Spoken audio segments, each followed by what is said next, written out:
In the heart of the city, Seoul, a new rhythm emerges. From the depths of the industrial landscape, a sound is forged. A sound that resonates with the pulse of the streets. This is more than music. Steeltown Sessions. Unleash your night. Feel the rhythm.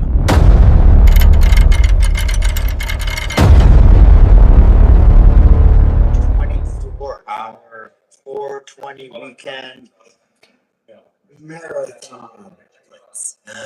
Hi, I'm Cy Williams. I'm the host of Steeltown Sessions. I'm going to be with you for the next 8 hours, bringing us to hour 16 in the Steeltown Sessions 24-hour 420 weekend blitz, hosted at Element Cannabis at 5 King Street East in downtown Hamilton. Wow, I'm a little discombobulated this morning because I had too much fun at Canna Crawl, which was the not to be missed event in Hamilton yesterday. And just as I was getting set up for the show, I was finding out about all the cool and crazy things that happened during yesterday's live show. And we will be having Miss Dottie Locks back into the studio in the next couple of weeks because I'm pretty sure I lost her performance. Too bad, 'cause she was so very good. And she's so good that I don't want you to miss it, so I will bring her back in. I believe my good friend Pauline Hyde from the Cannabis Marketplace will be popping in to see me today. And I'm really excited about that too because I have something very, very special for Pauline to see. Something I've been working on for a little bit, and I have been anxious to show her. I have so many ideas for today's show. I've been really getting into the whole live aspect, and I've been enjoying the pandemonium and chaos. So this is a new show, and our 24-hour weekend is definitely our proof of concept as we show that we do not have to be in the basements or the back rooms or the trailers or behind the scenes broadcasting. The stigma has lifted enough that I can be in a front facing window in a street level studio and on the busiest intersection of downtown Hamilton there possibly is. McMaster University, TD Coliseum, Jackson Square, Scotiabank Tower. There's so many things around me, such a vibrant street corner. And as you know, Hamilton has been going through a renaissance on every single news feed that I read about right now. I read about how amazing and progressive and artsy and musically inclined and just dang amazing Hamilton is. And I started to date Hamilton. I went out last night with Hamilton and we had a good time. I don't remember a lot from the end, but I know that Hamilton and I was at a dozen places. I met so many interesting people. I really got to I really enjoyed my date with Steeltown last night. And I made sure I texted Steeltown this morning to let Steeltown know, this beautiful Hamilton know that I had a good time. And I know that, and oh, 1 second. Okay, give me 1 second. Hi, Katie, I'm here. I am live on, I'm just going to just play along with me 'cause I'm on air. I'm just going to explain to you how you won and how we can do this. So I'm live on YouTube right now. Katie and her friend won 2 sets of tickets to the CCTA exclusive VIP event today with DJ Sneak. And I sent her the codes, and because I'm running behind, because I'm a little like I partied too hard last night after Chemical, I'm going to stop the broadcast. I'm going to smile at all of our viewers who are just now logging on. I'm going to help Katie get her code so that she can go to the Niagara event.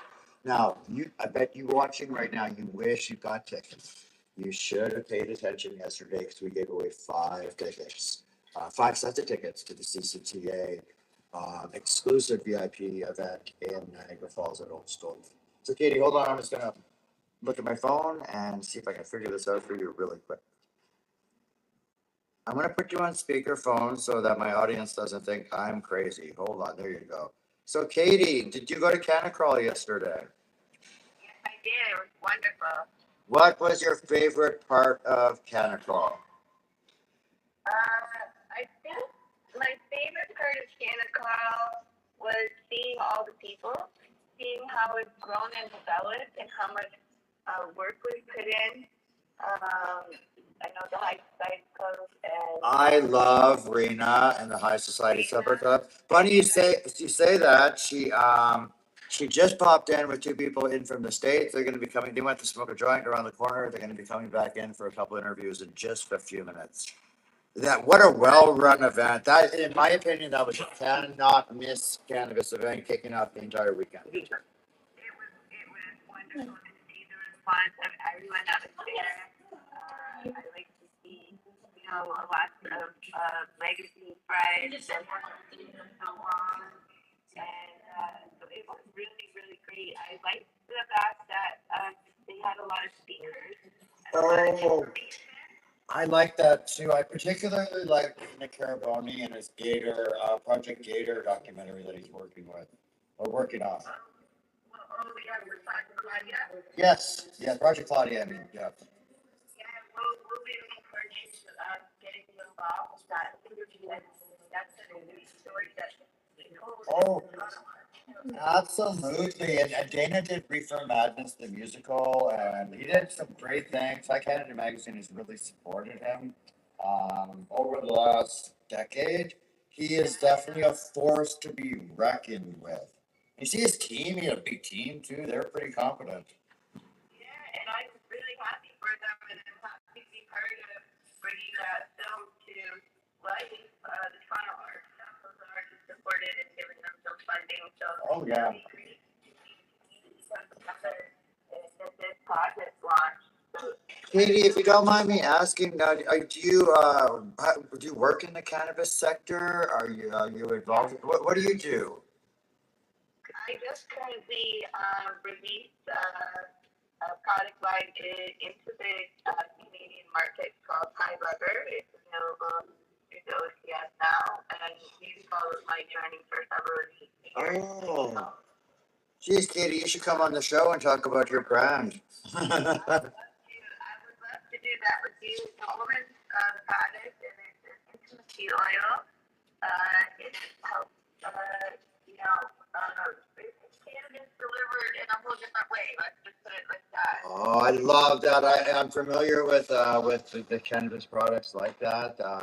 There's been a few of them over the years, but not a lot of great ones. I would love, you know what, I'm gonna slide you in as a guest, Katie. Okay, I would love that. If you are available tomorrow, pop on in, or next Saturday, the 25th. Either one of those days, I would love to have you come on and tell me about your journey and tell me about the product that's available currently in Ontario. I would love you to come on and yes, I could definitely come next Saturday. Okay, that would be awesome. Oh, tomorrow's doing, so I'm in the middle of 24-hour, 420 weekend broadcast blitz. 8 hours yesterday, 8 hours today, 8 hours tomorrow. So I have lots of great guests and surprises planned, and it's gonna be pretty cool. So Katie, I downloaded a bunch of tickets. I'm gonna send you this thing I have right now. It's like a document. Um, there's 10 tickets here. Want to use four, please, please, please, please. The other six are spoken for. Yes, of course, I will. Okay, cool. I'm gonna hang up and I'm going to send this to you. And Katie, if you don't mind, could you text me the name of your brand and company so that I can make sure I shout you out this afternoon at some point? Okay, I appreciate you, Si. Much love and respect. As always. Same here. Much love and respect. Send some photos from your event to tag me on Instagram or whatever. I'll make sure we drive those views up. Okay, no problem. I'm sure. Thank you, Katie. Okay, I'm gonna send that right now before I forget. Boom.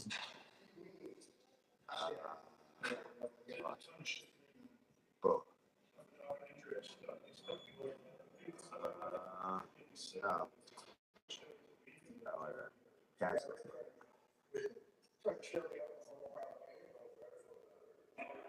That's the old school way.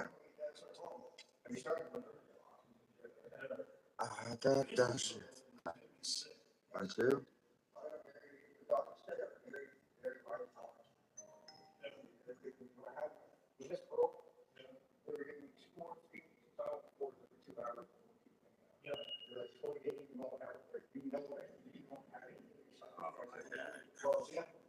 Sorry, I forgot for a second. I went hard for Canada Crawl, and this was the task I was supposed to do first thing this morning, was send Katie and her friend copies of their QR codes so that they can attend the 420 Festival and Tourism Summit. And that's featuring DJ Sneak. That starts at 3 o'clock today at the Old Stone Inn Boutique Hotel, 68 Fallsview Boulevard in beautiful Niagara Falls, Canada. So, thanks to CCTA and for giving us these tickets to give it away. It's a rain or shine event.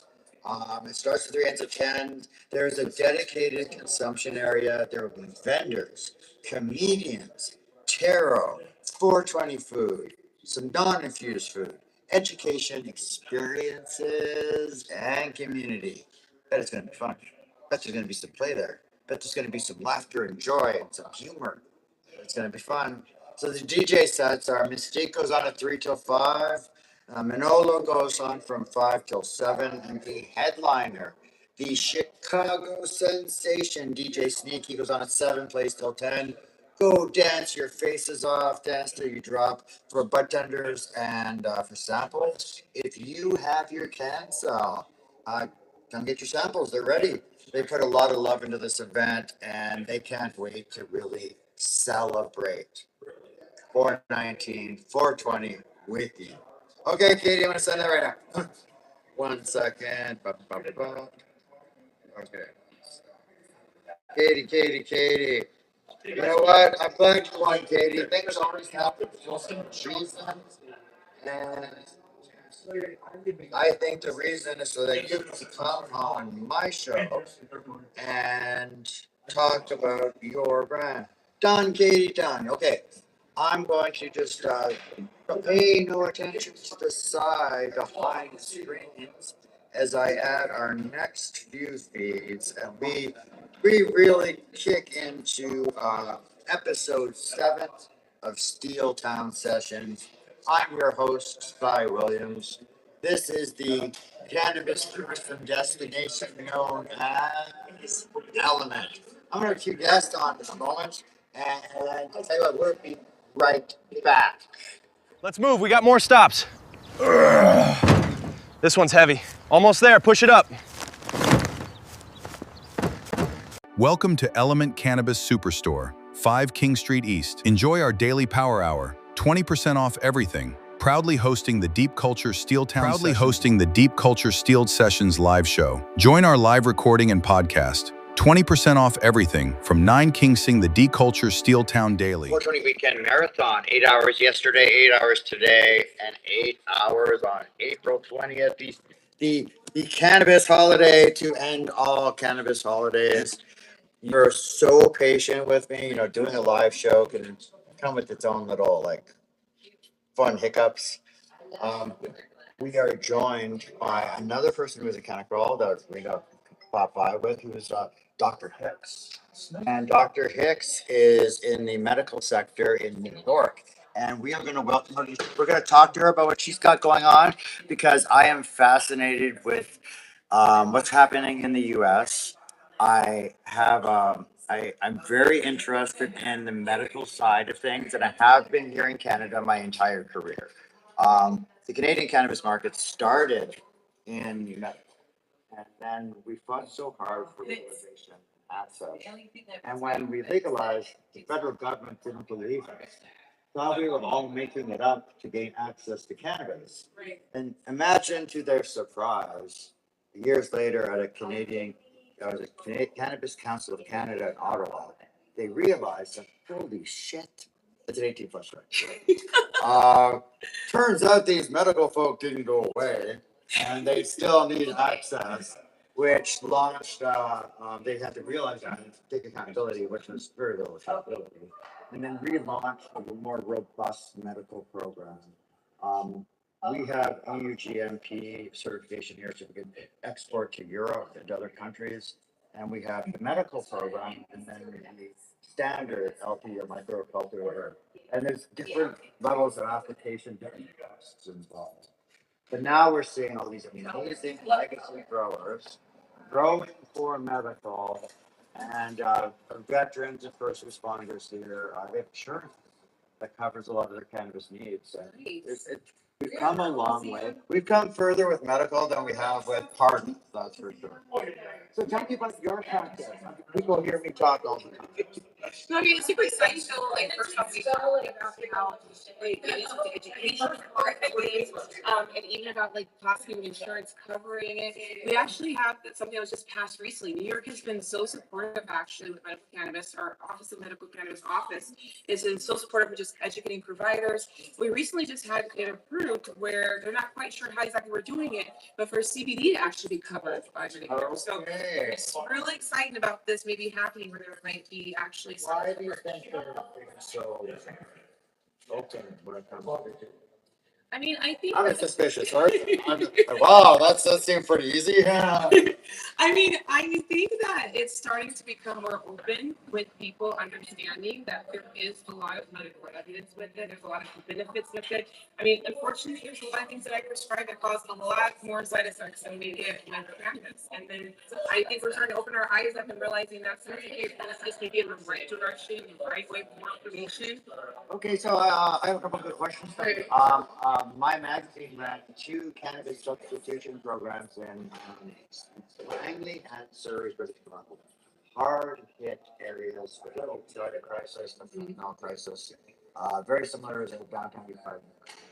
We experienced amazing success. We've seen other programs succeed. High dose edibles, cannabis replacing a large number of migrant funds. Success. And weaning off opioids, Dilaudid, morphine, fentanyl, cocaine, crack, methamphetamine, and you know they're high for the first little while. It stops the cravings. And a lot of times, going that first step into better treatment. Do you see that kind of thing happening in New York or within your practice? I mean, one thing that's so exciting is how even just using cannabis in combination with our opioids. Like, unfortunately, a lot of times people end up using cannabis as a last resort. So, like, we have a lot of patients who've been in pain management and they've been doing everything. They're taking high doses of the oxycodone and still not taking the relief. But one thing we found is that there can be kind of like this, like, amazing effect with it being used together. Whereas our one patient in particular, I remember, where she was taking like so much oxycodone, but then when we gave her like the tincture oils for the cannabis, it was so funny because she started using it like at the same time as the cannabis. It has this effect. It was really crazy because she required less oxycodone. So it was really cool to have her from now taking like 10 milligrams to 5 milligrams. I've even seen that happen in my own life. My father, he passed away last 2 years ago. But he took a lot of oxy, he had a lot of injuries. But when he was in a lot of things, he was taking a pin and the tiniest little bit, do a little flash toke, and it would take his pain away. And so he wouldn't be going back saying, "Oh, I need another." And I always heard my laugh because it was so small. It was like the small. I'm like, how does that even work? That's the thing about cannabis. It has different tolerance and effects with it. You never quite know what someone needs. I have seen a lot of people in the last few years who have cannabis sensitivity. Mm-hmm. They can't smoke conventional weed. You give them a 29%, you'll kill them. Right. But maybe they're comfortable with 7% THC or just the CBD. And then I've seen some seniors and some cannabis sensitive people get high on topical. Yeah, I mean, they're that sensitive. You have to find the sweet spot for everyone. That's why it's so important to call it like starting low and going slow in medicine, because you have to find that sweet spot. There's a spot where you're not going to feel the effect, a spot where you're going to have the effect what you're looking for, and then too much maybe cause the opposite. especially like say for anxiety, you said that find your sweet spot. Okay, what about cannabis and SSRIs? SSRI? Yeah. How was it you? Yeah, no, I mean, I think that, not even, I think one thing that's very important about, I have no idea what I hear. They ask me all the time. And I'm like, oh, she's I actually don't know. yeah, I mean, I think that it's so nice. It's so fun to use the anxiety. I mean, to use this for help, even like say for like anxiety, right? We use SSRIs to help with, and again, we can use it even in combination as well. A lot of times they may have patients that they're looking for, and maybe to dose them, let's say the tincture or with the edibles for like sustained periods of time for long periods. But maybe they're having breakthrough anxiety. They can, if they choose to smoke, use the vape, or they can use the actual blunt. They can. There's just so many things you can do to help with the breakthrough of the anxiety as well as continuing with the anxiety. And I guess dosage and how it's administered is a bit nanomulsion. Micro. Yeah, so that quick absorption. Exactly. That's the thing. Again, it helps with the breakthrough, right? Once they're now like 15 minutes rapid acting. I have a doctor question for you. One did this for a long time. I think it's right up your alley. Okay. So I have noticed in my 12-year career with ICANN that women in particular who have had kidney stones are impossible to get high off it. Wow. And it's like, it's almost as if, and I've seen it 5 or 6 times. Right. They're ringers. You put them in a competition, 5,000 milligrams. I'm like, I would be in a puddle on the floor, but wow. And I asked, and to every one has had kidney stones. That is interesting. So I've asked a few of the doctors, they're like, oh, I don't know.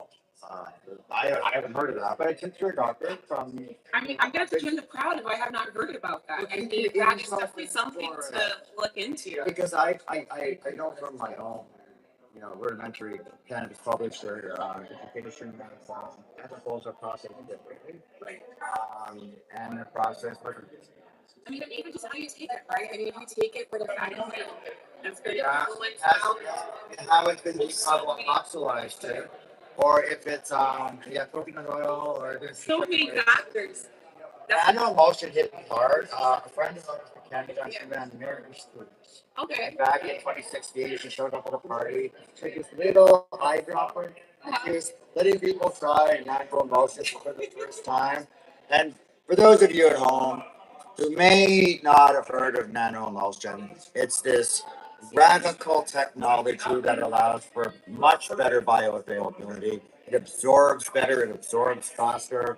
And you know how you wait sometimes for 20 minutes for an edible to kick in and go, oh, am I high? I'll have another one. Nano emulsion, bang. And I freaked me out a little bit. She got everybody at the party stupid high for about 10 minutes. That's what I did. Yeah, just kind of get our medications and things that we can do to help them go through, to help them maintaining, even like for instance, like sleep. They make substantial quality of sleep, and so that short acting is really going to play a role. And those that have trouble like staying asleep, when the head only kicks in maybe like 2-3 hours later, obviously staying, we can use it to our advantage. Can you prescribe only things that are within the medical framework in New York? So again, recommend. But I can do from anywhere accessible. Like I like using one thing about the medical cannabis dispensaries. It's really nice. Sometimes you can get things a little bit more like consistently. Sometimes the thing is dispensary getting a consistent product. The idea is to have a different product used across patient populations and everything back to, right? But I mean, again, this is still a very new industry. Very new. There are forms that are not available in the medical dispensary that are like in recreational. Like even like the honey. Like I have some patients that would prefer to put the honey in their tea. And I may not be able to find that in the actual. So you are trailblazing in this incredible great. I mean, it's okay. Watch me swoon over the pretty cocktail. Okay, talking about like where can people find out more about the work you do? And find out about you and like social media. Yeah, mine is HicksMedMJ. So I have MJ. And I definitely focus a lot on medical consulting. Anybody can get consultations with me. Actually getting medical cannabis recommendations, it's just in the city of New York. And I also do a lot of weight loss management with that. And even with the THC, it's so cool. We find out more things about minor cannabinoids, like this THCV, helping with appetite suppression. So I'm able to use that in my practice as well. I really think you should have sports medicine in there because I'm telling you, New York City. Everyone's open. It's everywhere. Everyone is open. Anyone like benefits from this. Well, what? Okay, last question. I'll keep you on here all day now. Last question. What's your just to like being a trailblazer and finding out more information and growing your network, or you just love cannabis events? So, I mean, really good question. I mean, one thing is that I was honored that I'm able to know the person who throws Canada for all. So, and I was asked to be on that panel, which is so great. And I think it's really important to have support and to break stereotypes, especially getting into it. I'm not going to lie. I, as a physician, was trained that cannabis is bad. And it wasn't until like that something happened, like my late husband had got brain cancer, and then I was able to see how it helped him. And when all the things that I could prescribe or do did not help, and this thing helped, it opened my eyes. I was like, we found like a medical marijuana doctor for him. And after that, I went into training, found resources. Like at these conferences, you're able to find people with just so much like just information to help you as we're growing and learning. So I get to find these amazing like just stone blazers. Well, listen. After we go on our break, I'd love to connect with you, a few other trailblazers who are right up your alley. Thank you so much. Why didn't you read a book yet? Doesn't she sound like she needs to have a book? You better start writing this fucking thing. I have to make sure when I have my big David Letterman stuff. That'll be next. Definitely. Thank you so much. Just thank you for having me. It was a pleasure. Thank you. Okay, and I'll get your contact info. I'll put it all in the comments below. We are going to take a short break. I'm going to walk the amazing Dr. Hicks out. I'll be right back. Stay lifted. Cy Williams, Steeltown Sessions here at Element. Back.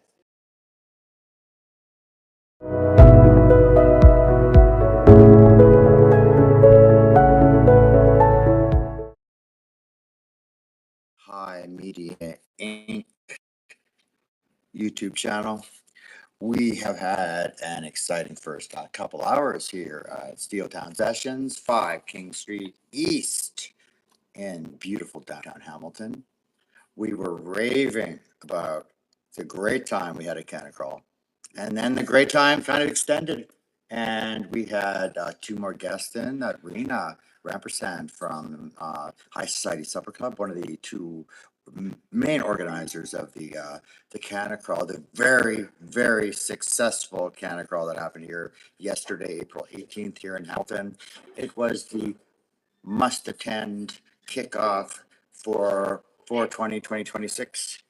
And it was packed, and it was so much fun, and it was so OG, and there were so many great people and things happening. We'll be talking about that all day long. But I think you just witnessed the birth of my biggest cannabis crush to date, the very wonderful trailblazer, Dr. Nina Hickson from New York, working within the medical side of the cannabis sector, and just a fascinating conversation. And I would have followed her anywhere and talked with her to the ends of the earth. And I can't wait to get Dr. Nina Hicks back on my show. I can't wait to put her on the cover of our high special on medical cannabis. That's our second high special we'll be putting out in 2026. We have switched our format. High Canada Magazine's issue 100 will be sold this summer, and then we are totally transitioning over to a quarterly printed magazine available on newsstands everywhere. And they're special. So our first high quarterly special is going to be on cannabis tourism internationally in Canada, but Canada and abroad. And that is going to be a lot of fun, especially since cannabis tourism is the buzzword. Almost all things going on in the cannabis sector right now, especially today with the CCTA's very first federally funded cannabis 420 event with their Cannabis Tourism Summit happening tomorrow, April 20th, with their VIP party happening at the Old Stone Inn in Niagara Falls. organized by the CCTA. This is a VIP party that you will not want to miss. And there are a whole bunch of people who won tickets to this yesterday. And let me tell you, they're hyped. And I'm hyped. I'm a little flush. I'm like, oh my, oh my, oh my. That doctor was just so fascinating and beautiful and articulate and passionate. And I so seldom, develop like a Canada crush. We all have them. We all have them in the sector. People who inspire us and people who truly fascinate us. And I swear to you, I could have talked to that woman for the rest of the day, and we would have covered continual new ground. I am fascinated by the green rush happening in the US right now, especially in New York. And to hear that she's consulting and serving her sector and really trailblazing and making a difference. It reminds me of the fight that we had so long ago to get medical included in within the regulations, to convince them that we weren't just using the medical system and licenses set up to access cannabis, that there was a legitimate medical need. And we've seen that in Germany, who's taking a more medical approach. I love Dr. Nina Hicks' passion. I love what she's doing, and I can't wait to find out more about her. We also had Melissa on. She's got a beautiful, cool event that mixes culinary and SUNY cannabis into one big event, and that kicks off 2027 in January, and we will continually update you on this. This is the first cannabis event that I've heard of for 2027. Pretty cool. Thank you, Rena Represent, High Society Supper Club. And thank you, Anthony Foster. You both work so hard. You are both so well loved and respected.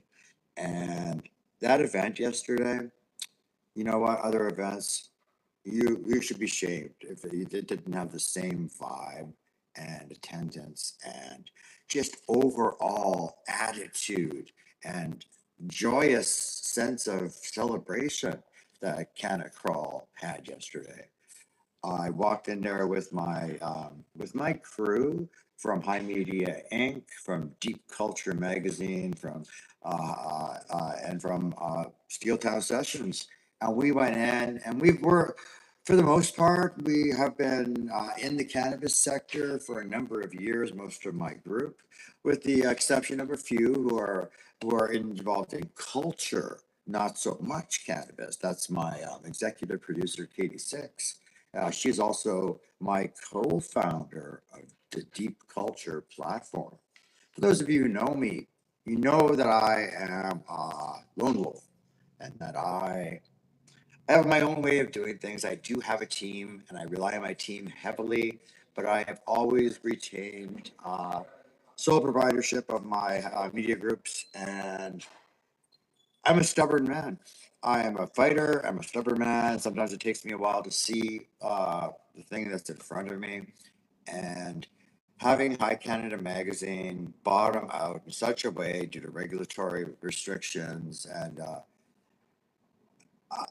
I decided that it's time to try new and different things.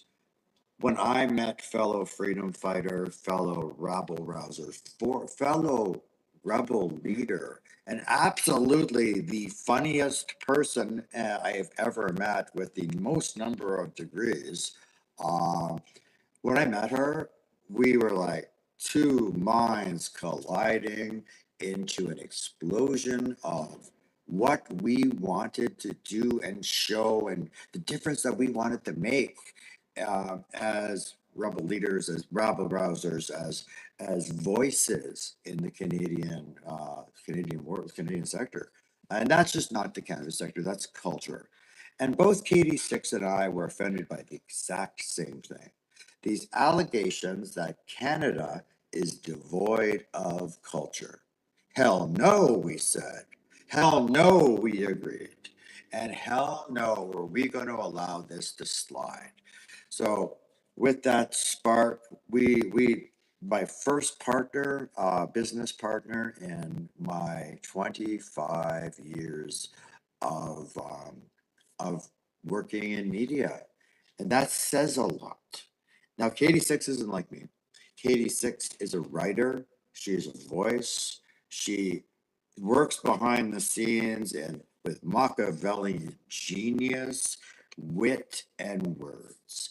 And there is no better co-founder that I could have asked for in order to do the things that I want to do and that she wants to do to change Canada and the world and actually make a difference.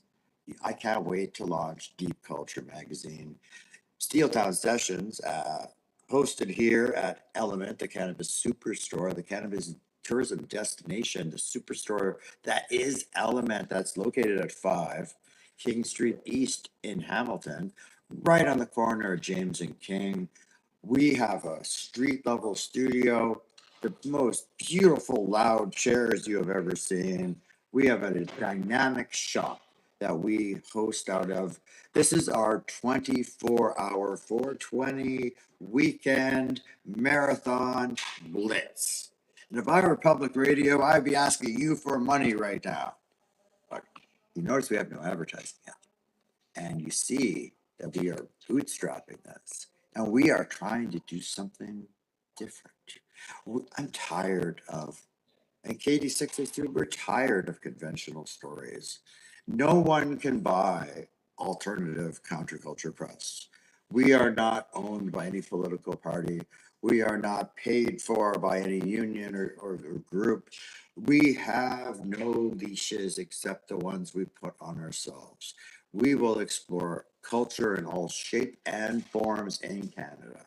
We will include cannabis and psychedelics and alcohol and agriculture and arts and cultivation and music and dance and community events and festivals and dancing and you name it, because Canada is packed with amazing culture that we're not hearing about, that we want to celebrate. Katie Six is the executive producer of Steeltown Sessions. I'm your host, Cy Williams. Our producer, the Phoenix, keeps me moving and making sure I'm here on time and that I'm doing my job and that I haven't gone total Hunter S. Thompson out there in the big bad world. I do have an ongoing love affair going on with Hamilton right now. And my producer, he keeps me on the straight and narrow, and I love him for it. Make sure I get here on time, that I do what I need to do, slips me some food and coffee, and always he knows that exactly when to take me aside for a drink. God bless him. God bless Katie Six. And I am just hyped to be doing the second leg of this 24-hour 420 weekend marathon blitz. Huh. Past Cy, that's Cy who smoked 16 joints and closed out his evening with a shitload of hash, had this great idea. Oh, proof of concept, Past Cy said. Wouldn't it be great, Past Cy said, that if we had something special for the 420 weekend? So, Past High Cy decided to implement and set into motion a 24-hour marathon blitz. 8 hours on the 18th, 8 hours on the 19th, 8 hours on the 20th, 24 hours. And if that wasn't proof of concept, nothing would ever be. Next morning, got up, I was a little groggy, I poured myself a cup of coffee. I sat down at my Writers Guild desk and I saw a note from Past Cy saying what he had set up and what we were doing. I looked at the note in disbelief because I couldn't believe that I had agreed, that I had volunteered for 24 hours of broadcasting fun. I like to talk, sure. I can talk your ear off if I'm so inclined. I have a lot to say. I can be very funny, or at least in my own mind. And I have a lot of strong opinions about a lot of things. But I was uncertain that I could speak that much, that I could fill 24 hours over 3 days. And you know what? I have been able to. We've had some amazing interviews, some amazing performances, some amazing guests, and we are going to continue to have these amazing guests and people popping in to our Steel Town Sessions show. And this is amazing and proof of concept. And you know what it's time for right now? It's time to call a cover superstar. Ha ha. So, my new favorite thing to do on the show is I'm going to call it Call a Cover Superstar. Today we are trying to get a hold of Mike Mihalik, former linesman for the Ticats here in Hamilton, as well as the Argonauts. He is the founder and CEO of Caniscribe. He has gotten more people medical licenses than most people out there who do that. So well respected, such an active voice within the Canadian cannabis sector. I think we should give him a call and see if we can talk him into coming on my show. And then if he doesn't answer, we are going to call Pauline Hyde from Cannabis Marketplace and make sure she's coming in because I have a treat to show her. Okay, so let's take a look in our Call a Cover Superstar side segment. Oh, here we go. Mike from Caniscribe. Mike, we're going to put you on speaker. I certainly hope that you pick up the phone. Do, do, do, do. Do, do, do, do. So my name is Cy Williams. Once again, I'm the host of Steel Town Sessions, located at 5 King Street East here in downtown Hamilton. King and James is the intersection. Right now, please leave a message and we'll get back to you as soon as we can. Thank you very much. Have a great day. At the tone, please record your message. When you are finished recording, you may hang up or press pound for more options. Well, hello, Mike Mihalik from Caniscribe. This is Cy Williams calling from Steel Town Sessions. You may have heard, Mike, I have a new talk show located at 5 King Street East in downtown Hamilton. I have a street level studio located in the beautiful cannabis tourism destination that is Element. You haven't seen Element yet, Mike? You're going to freaking love it. So listen, I'm going to call you every couple hours today and then tomorrow until I finally get a hold of you. This is a segment of our show that I like to call a Cannabis Cover Superstar. So Mike, I want you on my show. I'm going to keep trying to get a hold of you, and we are going to keep trying until we get a hold of you.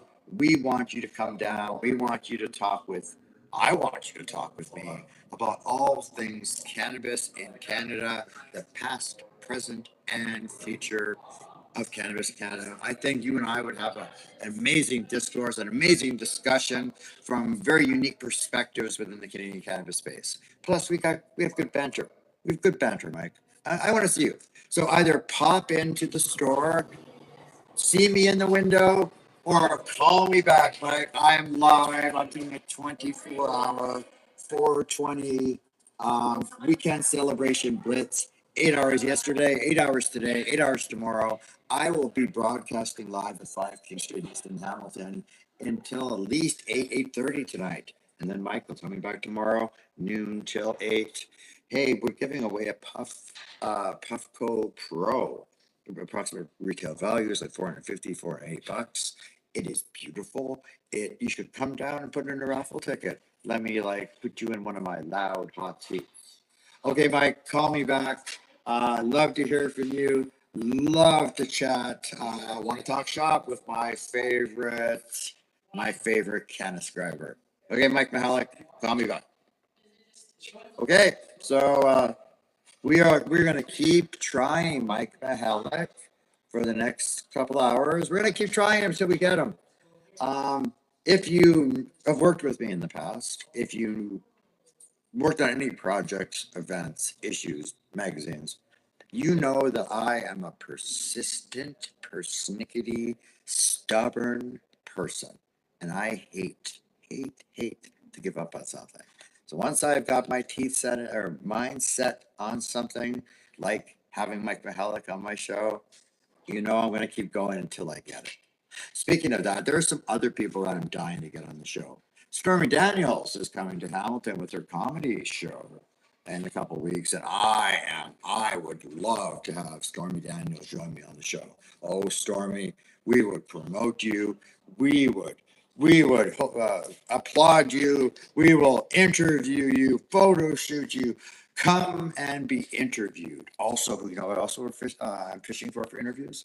I'm looking for Randy Bobandy, the one half of Randy Mr. Leahy duo from the incredibly popular Canadian television comedy based out of Nova Scotia, the Trailer Park Boys. I want to get Randy Bobandy in here, put him in the hot seat. We have had so many encounters with him over the years, with all the Trailer Park guys. Randy Bobandy, Randy in particular, my assistant editor, Emmy Woodside. It was one of the interviews she did before she tragically lost her battle with mental health 6 years ago. And she is missed dearly.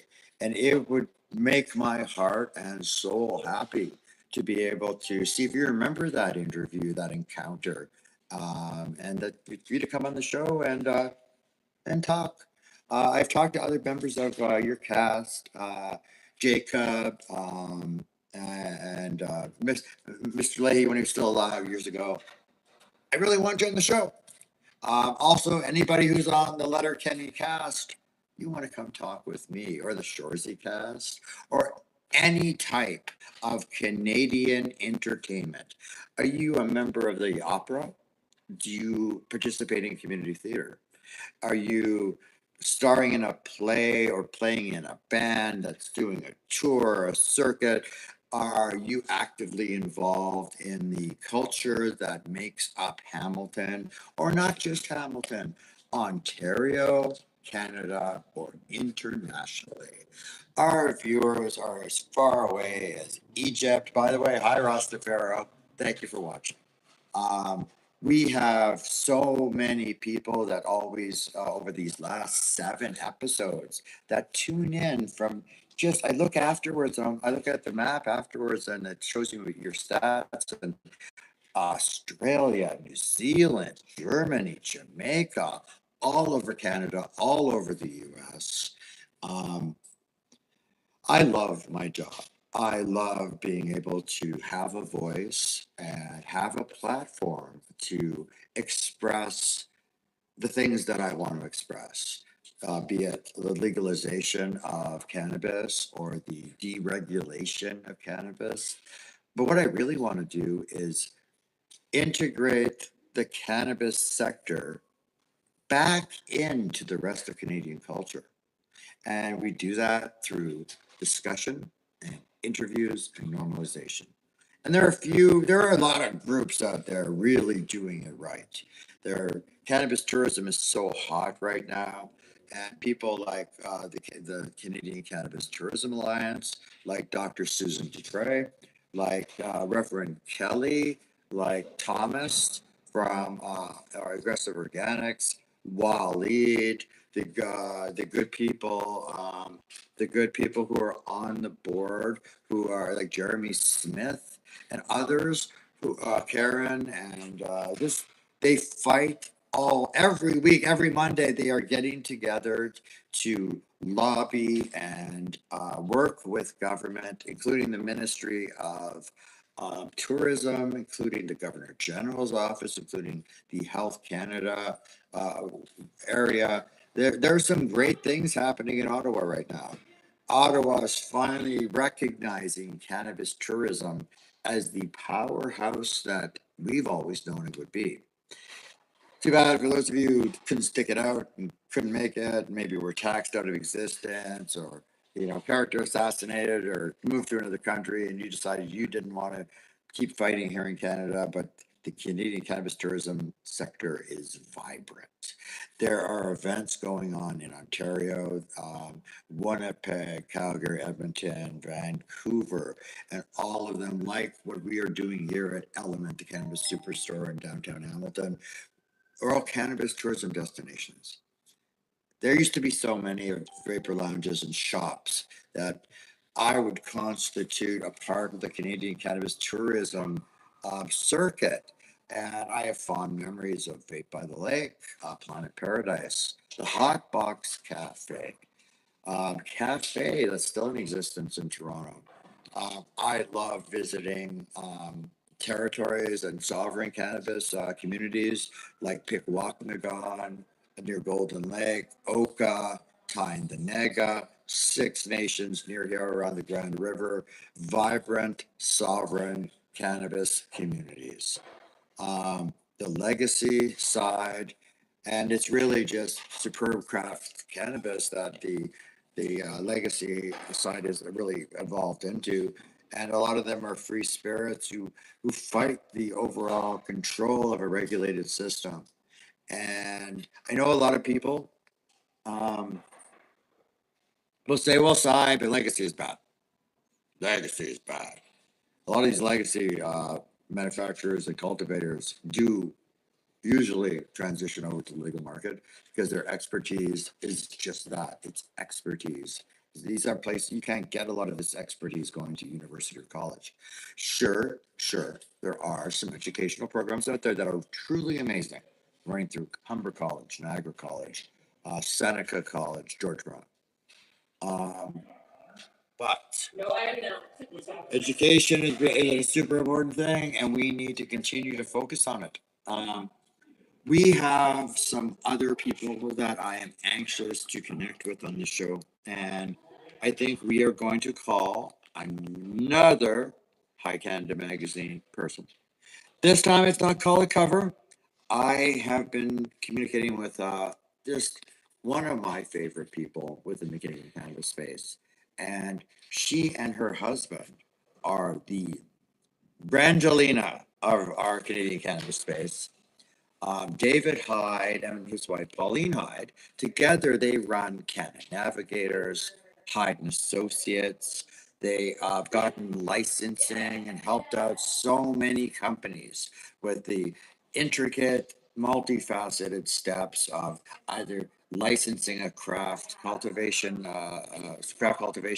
or a micro cultivator, or an LP, or an EU GMP facility, or a retail shop, and they are well loved, well respected. Pauline also runs the cannabis marketplace, and she's been doing this for a number of years. She is a staple at all events. In my eyes, I look at her like she is the matriarchal queen of cannabis. And they have thrown, the Hyde Associates and Pauline and David have thrown some amazing parties. They have looked after the Canadian cannabis space, and they have so many friends. Whenever I see Pauline at an event, I get so excited because she is high energy, and she is fun, and she is funny, and she is the indicative example of what it is to be a woman working in the cannabis sector out of Hamilton. You don't know what that means? No, you're about to be super impressed. Pauline is one of my favorite people, and we have a lot of supporters at High Canada Magazine, High Media Group, Deep Culture Magazine, and there are about a dozen people that I consider to be within my inner circle, my advisors, my experts, my allies, the people that I know that if I'm in trouble or if there's something going on that I will reach out to. Pauline Hyde is definitely top 3 on that list. I'm looking forward to having her on the show later today, but I worry that, like me, perhaps she had a little too much fun at Cannacrawl yesterday. So what we're going to do is we're going to do a little segment that I'm going to call, Let's Get a Hold of Pauline. Okay, Pauline, we're hunting for you. I'm going to call you. I'm going to see if you're still coming in because I have a special surprise. Not just a special surprise. I have an extraordinary special surprise that has you in mind. So let me give you a hint. I have been a visual artist most of my life. I have had 37 shows in my artistic career. My last solo show was 12 years ago. I have been painting 1 or 2 paintings a year for the last 12 years. I didn't let go of my artistic career because I ran High Canada. I used it to augment what I was doing. Nobody has seen a lot of this work. I have a solo show planned for the spring in Kitchener, Ontario, but there is this one piece. There is this one piece, and it's entitled The Divine Feminine. And there are 3 or 4 women within the Canadian cannabis sector that I've met with, they've gotten to know over the years, and I've seen the art in your homes. I have created a piece that is so beautiful and so big that it is a cornerstone of what I'm going to be doing with my show overall. Taking a page out of the dearly missed Tracy Curley's legacy. Proudly hosting the Deep Culture Steeled Sessions live show. Join our live recording and podcast. 20% off everything from 9 King Sing the Deep Culture Steeltown Daily. Oh, me too. You didn't like it. Welcome back, ladies and gentlemen. We are back live on Rumble, as well as Facebook on our High Canada Facebook page, and on YouTube, High Media Inc. We are broadcasting live from the cannabis tourism destination that is Element at 5 King Street East in Hamilton. A beautiful shop, a beautiful day, a gorgeous city. We are looking out at a beautiful downtown core. Hamilton is going through a renaissance. Arts, culture, creativity in this steel town city of Hamilton. And I love being here. I love watching it unfold. And I love broadcasting live to you, our viewers. Your support is invaluable. Please hit subscribe. Please like this video. Your support in these ways is really why we do it. We will never be monetized, not until the US fully legalizes and Facebook, YouTube, Instagram have to actually work within the legal cannabis sector. But until then, we are going to continue to be your renegade reporters, your rebel leaders, your rabble rousers, your anarchist, activist, and antagonists. Speaking of that, my very next guest, he embodies all of these.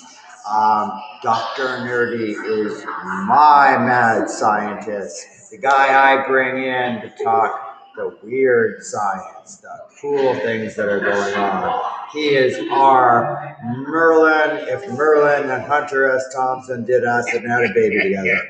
Welcome, Dr. Nerdy, to the show. Dr. Nerdy, what a pleasure. You've been helping with the show since we started.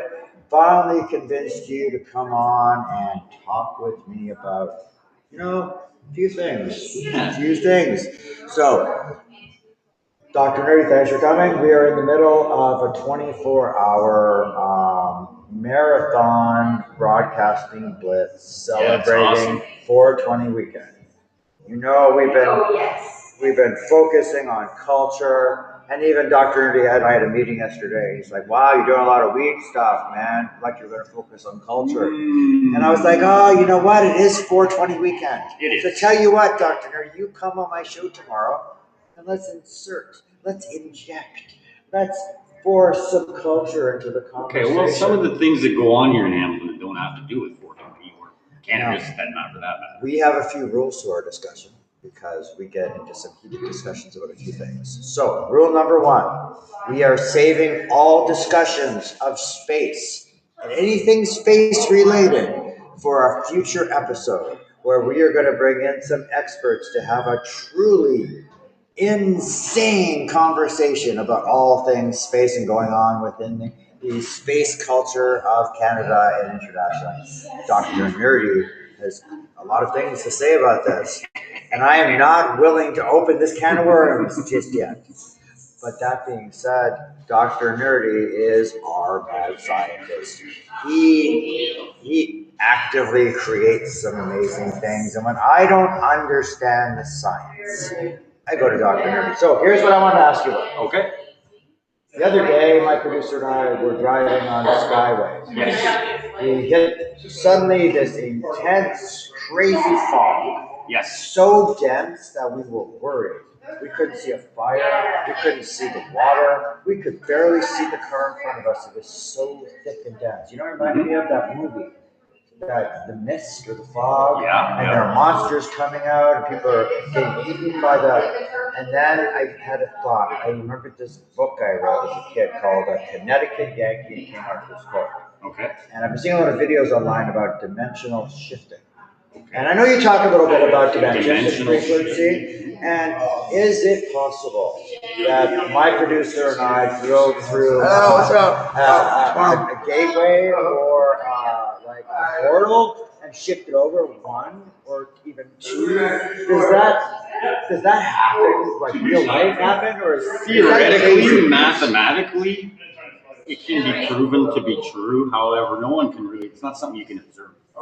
You know, so if it happens, but we don't really know it happens. It's kind of like that whole time paradox thing. Change something in the past, when you go to the future, you don't know that you changed it because it's actually been happening all along. True, and then they have to go along with that, it creates a branching timeline running parallel and identical to the first based on that decision. That's one theory, yeah. I guess, but there's a few. There's lots. If I were a time traveler, I would probably go back to the 50s and 60s and purchase comic books in first edition, put them in a storage lot facility, and, you know, come back to this time and cash them in. You'd be real capitalist about it. I would bury gold. Start calling you Biff Tannen. No, you know, I think, you know the guy who jumped out of the airplane with all that money? D.B. Cooper, yes. I believe I was D.B. Cooper in the future, that I will eventually figure out how to time travel, that I will time travel to that time and place. I will jump out of that plane because I know how it's going to unfold. Okay. Isn't that a weird little paradox? Yeah. Where would you time travel to, Dr. Nerdy? Where would I time travel to? I mean, there's lots of things you could do if time travel is possible. I mean, there's the whole, you know, off Hitler before when he's a baby kind of thing that you could do. But again, when you change the past like that, you don't know how the future's going to be. Yeah, so it's hard to say where I would go. You know, personally, I would go back to change some things of in my life. Okay. I don't know that I would necessarily, you know, abuse the power and go and, you know, buy collectibles. I would abuse the power. But aren't you worried about Marty McFlying yourself? Say you meet your mother and don't recognize her, and she falls for you. Yeah, I don't think that's possible. Okay, no problem. Yeah. Well, not only that, but when you think about, you were talking about going into the past and finding these things and bringing them back to the future where they're actually worth money, the same thing goes with going into the past. I mean, I know what my mother looked like when she was young. So did Marty McFly. I know what everybody looks like, and well, and that's just it. Marty McFly knew that was his mom. And then she didn't know it was him. The smartest play in those entire movies was Biff Tannen taking that sports almanac and giving it to his younger self. Yeah. That was a little stroke of brilliance. Yeah, I might do something like that. Okay. But yeah, it's hard to say. I mean, personally, the question could be asked: if you could save one person in the past to change the future, who would it be? You know? Oh, you asked lots me of this lots of deaths have yesterday. happened that may have changed the way the future would go, like JFK or you know, a lot of other ones. Oh yeah, like I probably changed when Mandela died in jail. Yeah. Although did he? Did he? I believe there's two trains of thought. Actually, he didn't. It was reported that he died in jail, but it then was reported that it was a hoax. There were a lot of people who have that memory. I have a Mandela memory or two. I believe that they changed the line in Star Wars. Luke, I am not your father. I never saw C-3PO with a gold, silver leg until one day I did. My underwear had a cornucopia on it. Oh. I do not believe I am in the same dimension I started out with, and that's why I come back to this, because this kind of experience has happened to me 2 other times. Okay. Once driving through Alberta, I passed under a double rainbow, and I felt this hair on the back of my neck stand up, and I felt the shift. And then another was during an electromagnetic storm in Barrie. Okay. I felt again, oh, this is weird. And it's not that I noticed differences. Everybody didn't have a Mirror Universe mustache. I was not married to somebody else. My bank account had not changed. But little things had. Now maybe I smoke too much weed. Maybe I do too many psychedelics. Maybe I have too much of a paranoid conspiracy. Well, what I can tell you did happen in that fog is that you experienced what we here in Southern Ontario know as lake fog. It comes off the lake, which is still cold in the spring. Warm air, it condenses the moisture. You end up with a cloud at the surface of the earth, which is what happens here in Hamilton very often. Man, that skyway scares the shit out of me on the best of days. Yeah, it's a scary climb. So, I think if I could go back in time and save somebody's life. Yeah. Who would you save? Well, I have 2 trains of thought. Joan of Arc? Personally, my cousin Sally died in a hit and run when she was 14, devastated my family. I would like to make sure Sally survived that. That's a personal one. Yeah. On a wider scale, I think the assassination of the man who started World War II. There was a certain assassination of one man that kicked off a series of events. Ferdinand? That's World War I. World War I? Okay, well, that assassination kicked off so many. The Archduke Franz Ferdinand. That's it. I would say. Not to be confused with the band. Now, I would worry, though, that it would have an unintended effect. Philip Dick wrote an amazing book, The Man in the White Castle, in which he imagined a parallel universe where the Nazis and Japanese won World War II and carved America and North America up like a pie. And it imagined that reality. What if? I've always loved what if. But those would be my choices. And speaking of those what ifs, there's actually a great show if you want to watch it. It's called For All Mankind. And it posits that the Russians made it to the moon first. Oh, no space talk. Oh, no. Okay, I know. You guys don't be writing in the comments. Great show, though. Very fictitious. You wait for the show. But I've been fascinated by Quantum Leap. Do you remember Quantum Leap? Yeah. Sam Beckett. I was going to start this show with a holy crow. I'm Dr. Samuel Beckett, and I don't know why I'm in the skinny white man's body. And then I was going to use like AI special effects to Quantum Leap me out of here. But, yeah.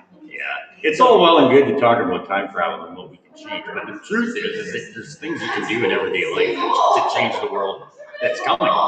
Okay. I talk about this a lot. The Canadian cannabis space is very bad at giving back. And yesterday I talked about the one example that I always show. It's this place called Purple Hills. Okay. And they do a purple box for recycling cannabis plastic and cannabis packaging. There you go. And with the proceeds, they have opened up a horse sanctuary, animal sanctuary. And they are actively giving back, which is way more than can be said for a lot of groups out there. Speaking of that packaging, don't you have a contest coming up? I do. So the contest will end June 1st. I'm asking our viewers, our readers, our supporters to take some cannabis packaging, rather than recycle it, turn it into sustainable art. So like a repurposing type thing. Make something beautiful, post it, tag us, and we will have our panel of cannabis art enthusiasts, look at the entries, and we are going to find really good prize for the first place winner. We are going to find second place winners, and we've had some great prizes already. We're giving away sets of Cardi B tickets. You can win a Puffco Grow today or tomorrow if you enter a raffle coming to the store for 420 weekend. That's a $470 value, and this will change the way you consume concentrates for the rest of your life. This is a piece of art, this piece of hardware. And so we give away some cool things. That's cool, yeah. Cool things for Art Crawl. We have a basket of art supplies that we're going to be giving away. This is a cannabis tourism destination. Great curation, amazing ancillary products, phenomenal prices, deals every day. Plus, they give this ruggedly charming man a place to broadcast live. They're not putting me in the basement. They're not sticking me in the trailer in the back. I don't have to sit in the watershed and broadcast in hiding. What have they done? They have put me in the window. Right over in the busiest intersection in downtown Hamilton. And I gotta say, Dr. Nerdy, I'm loving it. Hey, I think you fibbed to me a few minutes ago that didn't you hear him say he was not building a time machine? I have visited his lab. If that is not a time machine, that is the weirdest sauna I've ever seen in my life. Well, come clean with us, dude. You know, I don't like to give away my technical secrets. But, you know, if anybody's seen a little show with this other doctor in it, there's a phone booth type apparatus that's used. I saw that. Oh yeah, by the way, big shout out to my buddy, Crazy Larry, watching us from Brooks, Alberta. Crazy Larry. Hey, buddy. Yeah, anyhow. He's kind of the inspiration for that gadget. That's very cool. You know, I like to shout out Surface Farms as well. It's an off-grid community of artists, creatives, just the most creative space in this region. One of my coolest features that I love about that place is the alarm clock. It's right next door to a farm, and when you want to wake up, that rooster is crowing in the morning. It's right up. It's great. And Dr. Nerdy's also, he uses one of our advertisers on the regular. And sometimes I think he uses them for nefarious things, but I've never been able to prove it. Rush Removal, friends of the farm, friends of Steel Town Sessions, they make stuff disappear just like that. Absolutely. You got to stop asking them to move that weird shit, though. Are you building a Frankenstein on top of the time machine? No. It's just a statue. That's all it is. It won't be alive, I don't think. Yeah. That's from the man who built the bionic Bigfoot, allegedly. You'll never catch me. So, Dr. Nerdy, what's going on in the world of science this week? Let's see. Well, right now in Hamilton, Mother Nature's offering meds, and she's getting snowing and raining and sunny, and you can't really make up her mind. I thought you weren't going to push Mother Nature all after last time. Not me, man. Oh, well, it was you last time. I didn't do it. Okay, fair enough.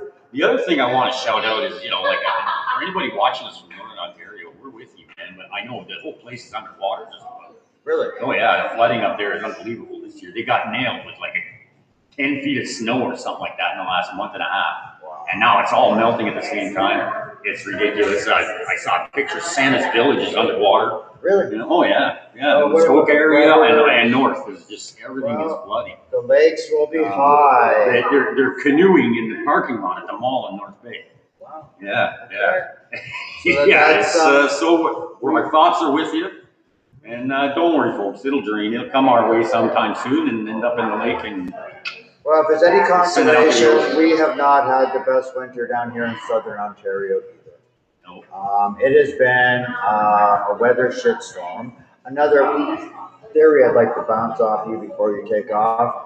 DARPA, I understand, is the leading organization in charge of technology release in North America. DARPA has a weather control machine that they've had for a while. We have incredibly shitty weather all winter. Our country stood up to the powers that be. There is a certain group out there that thinks we are being punished. And the same group of people have this theory, and we talked about this theory. It's about mind control and DARPA. DARPA proved that it was using mind control technology in the 70s and 80s. You might be familiar with some of the subliminal mind control experiments that were pulled off, Dr. Pepper, and other things like that. Now, that was 25 years ago. Flash forward a number of years, and I believe it is.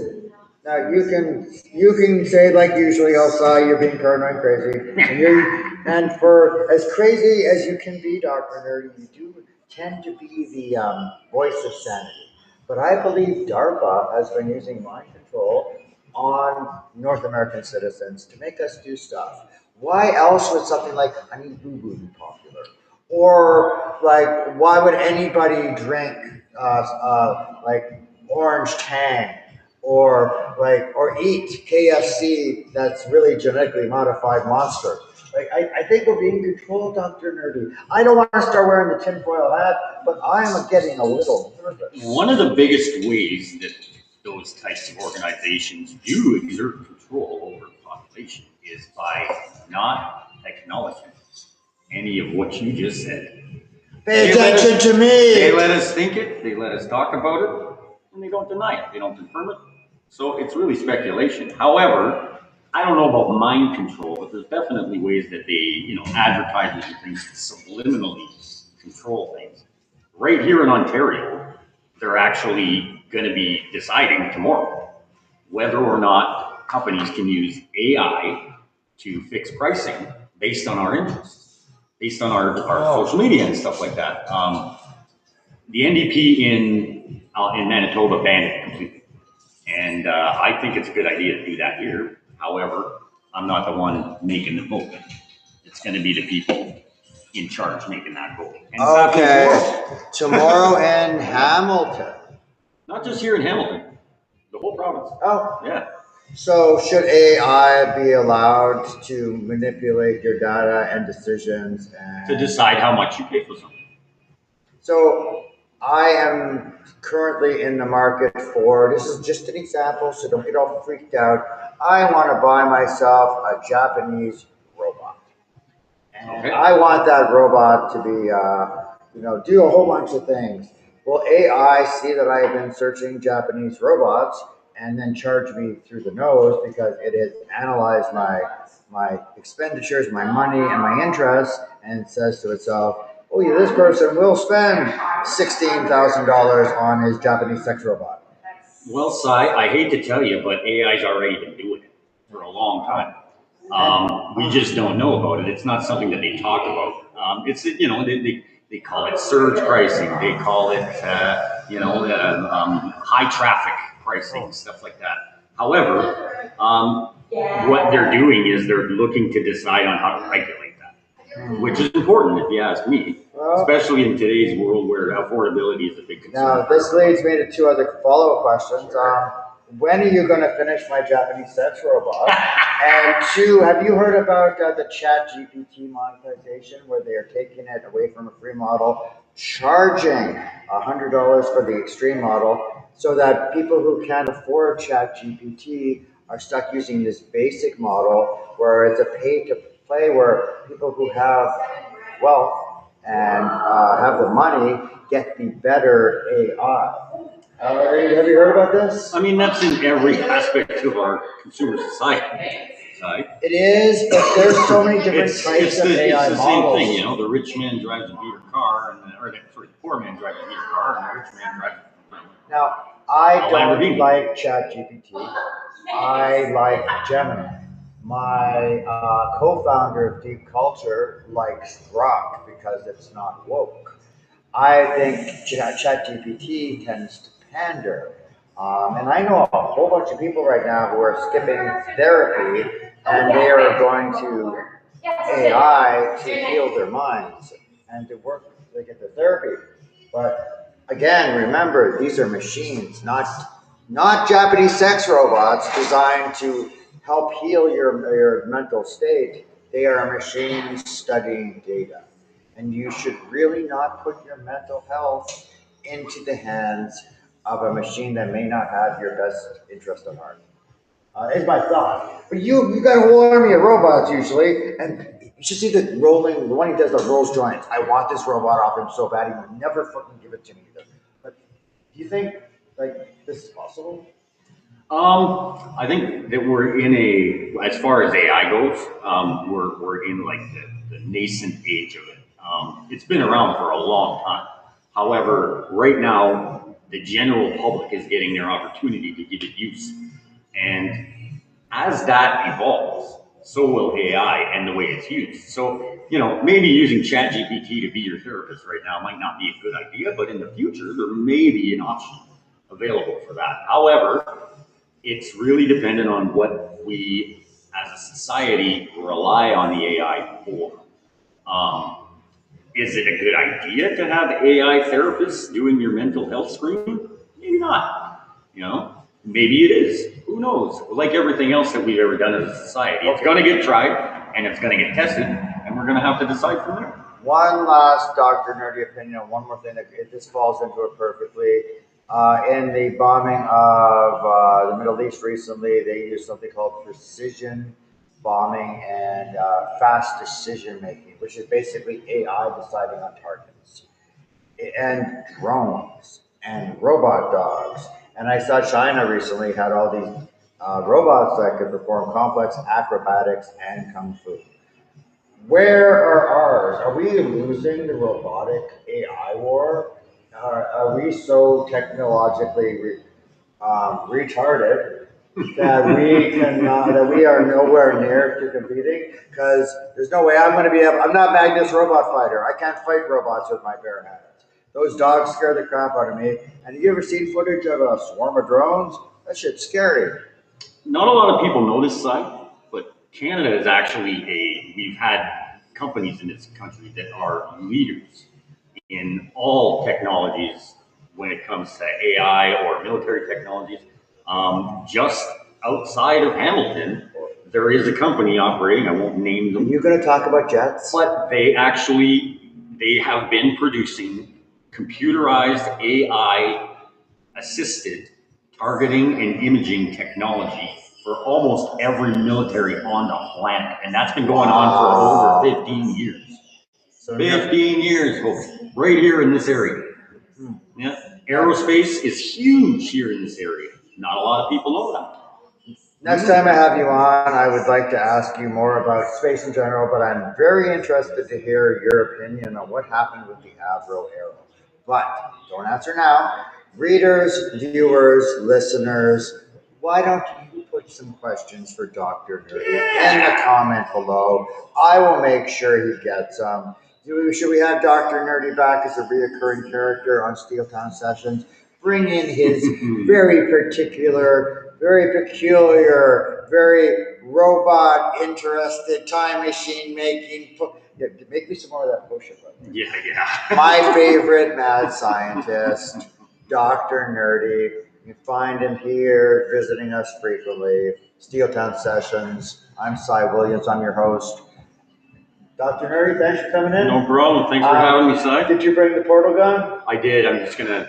We are going to take a short commercial break. We're going to zap off to the next dimension, get a little bit high. I will be back in 10 minutes. Steeltown Sessions, 5 King Street East in Hamilton, the Element Cannabis Superstore. We're almost at the end of our second 8-hour leg of our 24-hour marathon, celebrating 420 weekend here in Canada. Dr. Nerdy, I'm Cy Williams. This is Element. We'll catch you. Don't forget, folks, rush removal. They can handle your junk. Oh, rush removal. Make it disappear. I love those guys. And they have gotten me out of a few situations. Let me tell you, there's nothing these boys can't do. Rush removal for all your junk removal needs. You have an in-law.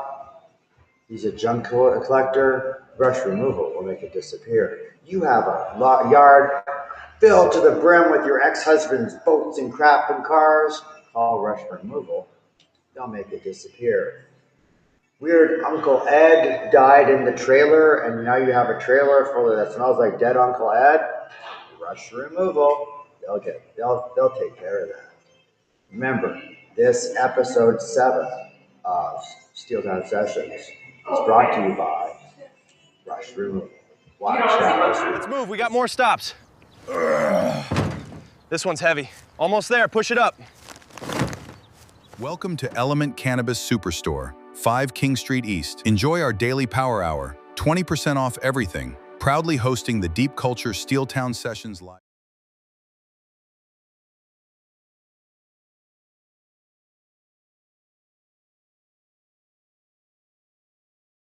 Proudly hosting the Deep Culture Steel Sessions live show. Join our live recording and podcast. 20% off everything from 9 King Sing the Deep Culture Steel Town Daily.